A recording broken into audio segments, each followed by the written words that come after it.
इस समय देश के हर कोने में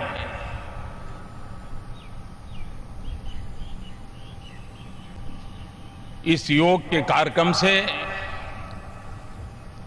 लोग जुड़े हुए हैं और विश्व के सभी देश अपने अपने समय की सुविधा से इस कार्यक्रम के साथ जुड़े हुए हैं। यूनाइटेड नेशन द्वारा पूरे विश्व में अंतर्राष्ट्रीय योग दिवस मनाया जा रहा है। भारत के अनुरोध पर गत वर्ष इसका प्रारंभ हुआ।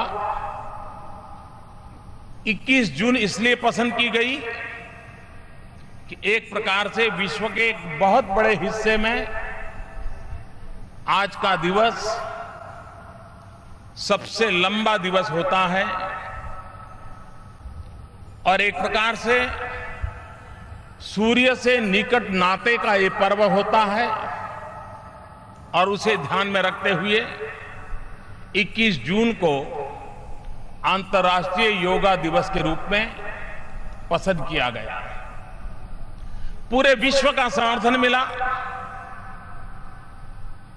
विकसित देश हो, विकासमान देश हो, समाज के हर तबके का समर्थन मिला। वैसे यूनाइटेड नेशन के द्वारा कई ऐसे अंतर्राष्ट्रीय दिवस बनाए जाते हैं, मैं सबका उल्लेख नहीं करता हूं, लेकिन शायद यूनाइटेड नेशन द्वारा मनाए गए इतने सारे दिवसों में कोई दिवस जन आंदोलन बन गया हो, विश्व के हर कोने में उसको समर्थन और स्वीकृति प्राप्त होती हो। शायद अंतर्राष्ट्रीय योगा दिवस की बराबरी कोई और दिवस नहीं कर पा रहा है। एक साल के भीतर भीतर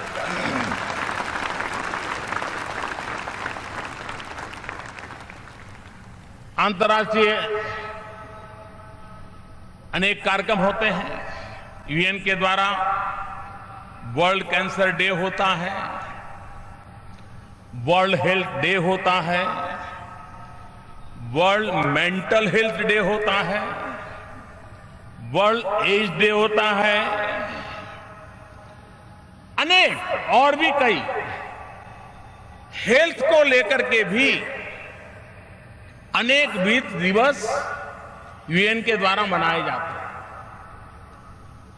लेकिन यही है जिसका सीधा संबंध हेल्थ के तो साथ है, शारीरिक, मानसिक, सामाजिक तंदुरुस्ती के साथ संबंध है, वो योग आज इतने बड़े पैमाने पर जन सामान्य का आंदोलन बना है। और मैं समझता हूं कि ये हमारे पूर्वजों ने हमें जो विरासत दी है, इस विरासत की ताकत क्या है, इस विरासत की पहचान क्या है, इसका परिचय करवाते हैं। कभी कभी तो मैं कहता हूं योगासन एक प्रकार से जीवन अनुशासन का भी अधिष्ठान बन जाता है। कभी कभी लोग इसको समझने में उनकी क्षमता की कमी के कारण पूरी तरह समझ नहीं पाते। कभी कभी लोगों को लगता है योगा से क्या मिलेगा, ये पूरा विज्ञान लेने पाने के लिए है ही नहीं। योग क्या मिलेगा इसके लिए नहीं है, योग मैं क्या छोड़ पाऊंगा, मैं क्या दे पाऊंगा, मैं किन किन चीजों से मुक्त हो पाऊंगा, ये मुक्ति का मार्ग है, पाने का मार्ग नहीं है।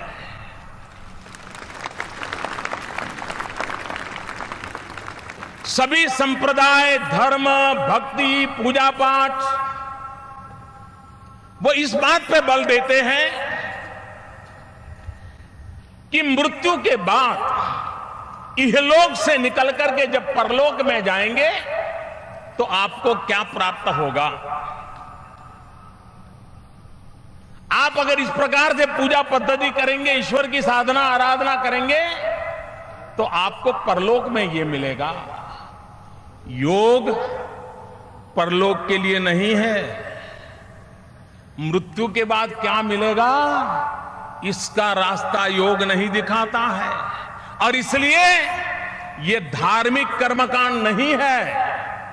योग इहलोक में तुम्हें मन को शांति कैसे मिलेगी, शरीर को स्वस्थता कैसे मिलेगी, समाज में एक सूत्रता कैसी बनी रहेगी, उसकी ताकत देता है। ये परलोक का विज्ञान नहीं है, यही इहलोक का विज्ञान है। इसी जन्म में क्या मिलेगा उसी का विज्ञान है। और इसलिए योग के संबंध में शरीर, मन, बुद्धि, आत्मा ये सिंक्रोनाइज वे में काम करें, इसकी एक ट्रेनिंग योग के द्वारा होती है। हम अपनी तरफ देखें तो हमने देखा होगा कि हम चले या न चले, हम स्फूर्तिले हो या आलसी हो, थके हुए हो या ऊर्जावान हो, हमारा शरीर कुछ भी हो सकता है। ढीला ढाला ऐसे ही चलो छोड़ो यार कहां जाएंगे वहां बैठो। लेकिन मन कभी स्थिर नहीं रहता है। वो तो चारों तरफ चक्कर मारता है। यहां बैठे हो और आपके अमृतसर याद आ जाए तो वहां चले जाएंगे, आनंदपुर साहब याद आएगा तो वहां चले जाएंगे, मुंबई याद आएगा तो वहां चले जाएंगे, कोई दोस्त याद आया तो उसके पास मन चला जाएगा। मन अस्थिर होता है, शरीर स्थिर होता है। ये योग है जो हमें सिखाता है मन को स्थिर कैसे करना और शरीर को गतिवान कैसे बनाना। यानी हमारी मूलभूत प्रकृति में परिवर्तन लाने का काम योग के द्वारा होता है, जिससे मन की स्थिरता की ट्रेनिंग हो और शरीर को गतिशीलता की ट्रेनिंग मिले।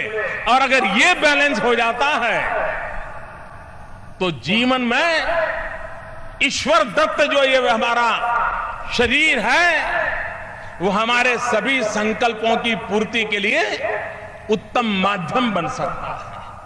और इस अर्थ में योग आस्तिक के लिए भी है, योग नास्तिक के लिए भी है। जीरो बजट से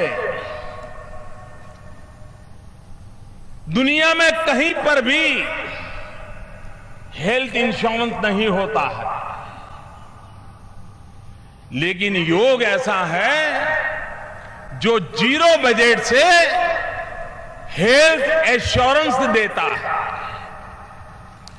योग को अमीर गरीब का भेद नहीं है, विद्वान अनपढ़ का भेद नहीं है। गरीब से गरीब व्यक्ति भी, अमीर से अमीर व्यक्ति भी योग आसानी से कर सकता है।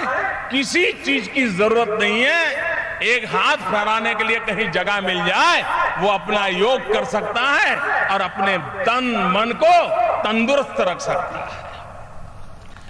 भारत जैसे गरीब देश, दुनिया के गरीब देश, डेवलपिंग कंट्रीज, उनका हेल्थ का बजट अगर प्रिवेंटिव हेल्थ केयर पर भर दिया जाए तो काफी बचाया भी जा सकता है और सही काम में उपयोग भी लाया जा सकता है। और इसलिए प्रिवेंटिव हेल्थ केयर के जितने उपाय हैं उसमें योग एक सरल, सस्ता और हर किसी को उपलब्ध ऐसा मार्ग है। और इसलिए योग को जीवन से जोड़ना जरूरी है। बहुत लोग होंगे, अगर आज जल्दी उठ गए होंगे तो हो सकता है टीवी पर देखते हो, या दिन भर में उनको टीवी पर यह कार्यक्रम देखने का अवसर मिले। मैं विश्व भर के लोगों से प्रार्थना करता हूं, आप खुद के लिए, खुद से जुड़ने के लिए, खुद को जानने के लिए, खुद की क्षमता को बढ़ाने के लिए मैं आपसे आग्रह कर रहा हूं, इंतजार मत कीजिए। इस जीवन में योग को जीवन का हिस्सा बना दीजिए। जिस प्रकार से आज मोबाइल फोन आपके जीवन का हिस्सा बन गया है, उतनी ही सहजता से आप योग को अपने जीवन का हिस्सा बना सकते हैं। कोई कठिन काम नहीं है, उसको सरलता की ओर ले जाने की जरूरत है। कभी कभी हम लोग योग के संबंध में जब चर्चा करते हैं, तब ब्राजील में एक धर्ममित्र योगी हो गए। उनका दावा था कि योग के 1008 आसन होते हैं, 1008, और उन्होंने प्रयत्न करके 908 आसनों की तो फोटोग्राफी की थी, उस क्रियाओं की। ब्राजील में जन्मे थे, योग को समर्पित थे। दुनिया के हर भूभाग में आज योग प्रतिष्ठा का विषय बना हुआ है। और जब योग का आकर्षण हो, योग की प्रतिष्ठा हो, तब जिस महापुरुषों ने, ऋषियों ने, मुनियों ने हमें ये विज्ञान दिया है, हमारी जिम्मेवारी बनती है इसको सही स्वरूप में हम विश्व तक पहुंचाएं। हम अपनी कैपेसिटी बिल्डिंग करें। भारत से उत्तम योग टीचर तैयार हो। अभी भारत सरकार ने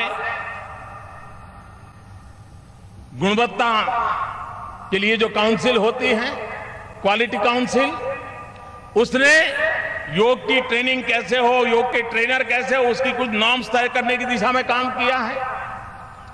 भारत सरकार ने WHO के साथ मिलकर के पूरे विश्व में योग के प्रोटोकॉल क्या हो, वैज्ञानिक तरीके क्या हो, उस पर काम प्रारंभ किया है। देश भर में योग को प्रोत्साहन देने के लिए व्यवस्था कैसे हो, विश्व में योग का सही रूप कैसे पहुंचे, और उसकी जो शुद्धता है उसको बरकरार रखने की दिशा में क्या काम हो, उस पर काम हो रहा है। नए नए संशोधनों की भी आवश्यकता है। आपने देखा होगा आजकल बड़े बड़े शहरों में जो गायनेकोलॉजिस्ट डॉक्टर होते हैं, वो प्रेग्नेंट वीमेन को प्रेगनेंसी के दरमियान योगा के लिए आग्रह करते हैं, योगा ट्रेनर के पास भेजते हैं, ताकि प्रसूति काल में उसको सबसे ज्यादा मददरूप होता है योगिक क्रियाएं। कहने का तात्पर्य यह है कि जैसे जैसे समय बीता है, जैसी आवश्यकता होती है, संशोधन करते हुए उसमें बदलाव लाने के लिए यह आवश्यक होता है। हम बहुत व्यस्त हो गए हैं, खुद के साथ अपने को न जोड़ पाते हैं, न हम खुद के साथ जी पाते हैं। हम अपने आप से कट ऑफ हो चुके हैं। योग और किसी से जोड़े या न जोड़े, अपने आप से जोड़े हैं। और इसलिए योग हमारे लिए शारीरिक, आध्यात्मिक और सामाजिक चेतना का केंद्र बिंदु बन गया है। शारीरिक स्वस्थता देता है, आध्यात्मिक अनुभूति के लिए मार्ग बना सकता है, और समाज के साथ संतुलित व्यवहार करने की हमें शिक्षा देता है। और इसलिए मैं चाहूंगा कि इस योग को विवादों में डाले बिना जन सामान्य की भलाई के लिए और इहलोक की सेवा के लिए, परलोक की सेवा के लिए नहीं, परलोक के लिए संप्रदाय है, धर्म है, परंपरा है, गुरु महाराज है, बहुत कुछ है। योग इहलोक के लिए क्षमता बढ़ाने के लिए है और इसलिए हम अपने आप को योग से जोड़े। सब लोग अपने आप को योग को समर्पित नहीं कर सकते, लेकिन खुद को जुड़ने के लिए योग से जुड़ना एक उत्तम मार्ग है। मुझे विश्वास है कि हम इस दिशा में आगे बढ़ेंगे। आज योग विश्व में एक बहुत बड़ा आर्थिक कारोबार भी बनता जा रहा है। पूरे विश्व में एक बहुत बड़ा प्रोफेशन के रूप में विकसित हो रहा है। योग के ट्रेनर की बहुत बड़ी मांग बढ़ रही है दुनिया में। दुनिया के हर देश में मांग बढ़ रही है। नौजवानों के लिए रोजगार के अवसर उपलब्ध कराने की संभावनाएं हो रही है। अरबों खरबों का कारोबार आज योग नाम की व्यवस्था के साथ विकसित होता जा रहा है। दुनिया में कई देश ऐसे हैं कि जहां टीवी चैनल 100% योगा के लिए ही समर्पित हो, ऐसी टीवी चैनल चलती है। एक बहुत बड़ा कारोबार के रूप में भी ये विकसित हो रहा है। जब योग, आज हम हर प्रकार से योग करते हैं। मैं योग से जुड़े हुए सभी महानुभावों से आज मैं इस सार्वजनिक मंच से एक प्रार्थना करना चाहता हूं। ये मेरी रिक्वेस्ट है। क्या अगले साल जब हम योगा दिवस मनाएंगे, ये जो एक वर्ष है, एक वर्ष दरमियान हम योग के लिए जो भी करते हैं करें, लेकिन एक विषय पर हम फोकस कर सकते हैं क्या? और वो मेरा विषय है मधुमेह, डायबिटीज और योग। सभी योग की दुनिया के लोग, जो भी ज्ञान उनके पास है, तरीके उनके पास हैं, साल भर योग की बाकी चीजें तो चलेगी, लेकिन ये प्रमुख होगा। भारत में डायबिटीज की संख्या बढ़ रही है। योग के द्वारा डायबिटीज से मुक्ति मिले या न मिले, लेकिन उसको कंट्रोल तो किया जा सकता है। हम सामान्य व्यक्ति को मधुमेह शक्ति में, डायबिटीज की स्थिति में कौन से यौगिक उपाय हैं, ये सिखाने का जन आंदोलन खड़ा कर सकते हैं क्या? देश में डायबिटीज के कारण होने वाली परेशानियों से हम कुछ परसेंटेज लोगों को भी मुक्ति दिलाएंगे तो योग इस वर्ष के अचीवमेंट में अगले साल कोई और बीमारी लेंगे। लेकिन मैं चाहता हूं कि इस उत्तम स्वास्थ्य के लिए कहीं पर किसी बीमारी को भी एड्रेस करें हम, और एक वर्ष के लिए एक बीमारी पकड़ करके आंदोलन चलाएं। दूसरा, योग ये बीमारी से मुक्ति का ही मार्ग नहीं है। योग ये वेलनेस की गारंटी है। ये सिर्फ फिटनेस की नहीं, ये वेलनेस की गारंटी है। और इसलिए हमने वेलनेस पर भी अगर जीवन को एक होलिस्टिक डेवलपमेंट के लिए और ले जाना है, ये उसका उत्तम मार्ग है। आज जब अंतर्राष्ट्रीय योगा का दूसरा वर्ष है, भारत ने विश्व को अनमोल विरासत दी है। विश्व ने आज अपने अपने तरीके से उसको स्वीकार किया है। ऐसे समय भारत सरकार की तरफ से मैं आज 2 अवार्ड घोषित करने जा रहा हूं। अगले वर्ष जब 21 जून को अंतर्राष्ट्रीय योग दिवस मनाया जाएगा, तब भारत की तरफ से यह 2 अवार्ड के लिए चयन होगा। उनको अवार्ड उसी समारोह में दिया जाएगा। एक अंतर्राष्ट्रीय स्तर पर योग के लिए उत्तम काम हो रहा हो, उनके लिए अवार्ड। दूसरा, भारत में हिंदुस्तान के भीतर योग के लिए जो उत्तम काम होता होगा, उनके लिए अवार्ड। एक अंतर्राष्ट्रीय योग अवार्ड, एक राष्ट्रीय योग अवार्ड। व्यक्ति, संस्था, हर कोई इसमें जुड़ सकते हैं। उसकी जो एक्सपर्ट कमेटी होगी वो उसके नियम बनाएगी, उसके तौर तरीके बनाएगी, जूरी तय करेगी। लेकिन विश्व भर में जिस प्रकार से अनेक ग्लोबल अवार्ड की वाहवाही होती है, याद होती है, उसका महत्व माना जाता है। हिंदुस्तान चाहता है कि भारत विश्व के लोग जो योग से जुड़े उनको सम्मानित करे, हिंदुस्तान में जो योग के लिए काम कर रहे उनको सम्मानित करे, और ये परंपरा हम आगे बढ़ाएं। धीरे धीरे इसको राज्य और डिस्ट्रिक्ट तक भी हम ले जा सकते हैं, तो उस दिशा में हम काम करने के लिए प्रयास कर रहे हैं। मैं फिर एक बार पूरे विश्व का भारत की इस महान विरासत को सम्मानित करने के लिए, स्वीकार करने के लिए, भारत की इस महान परंपरा के साथ जुड़ने के लिए मैं हृदय से विश्व का आभार व्यक्त करता हूं। मैं यूएन का आभार व्यक्त करता हूं। मैं देशवासियों का आभार व्यक्त करता हूं। मैं योग गुरुओं का आभार व्यक्त करता हूं। मैं योग के साथ समर्पित सभी पीढ़ी के लोगों का आभार व्यक्त करता हूं, जिन्होंने इस परंपरा को बनाए रखा है और आज भी पूर्ण समर्पण भाव से योग की परंपरा को आगे बढ़ा रहे हैं। और जैसे मैंने कहा, जीरो बजट वाला है हेल्थ एश्योरेंस, इसको हम एक नई ताकत दें, नई ऊर्जा दें, नई प्रेरणा दें। मैं सभी योग से जुड़े हुए आज इस चंडीगढ़ की धरती पर, मैं अभी बादल साहब को पूछ रहा था कि इस परिसर का, इसका इतना उत्तम उपयोग इसके पहले कभी हुआ है क्या? मैं यहां बहुत पहले आया करता था, मैं चंडीगढ़ में रहता था, करीब 5 साल में यहां रहा हूं, तो मैं भली भांति इन चीजों का परिचित था। तो जब चंडीगढ़ में ये कार्यक्रम बनाने की बात आई, मैंने कहा था कि इससे जगह अच्छा उत्तम कोई परिसर नहीं हो सकता है।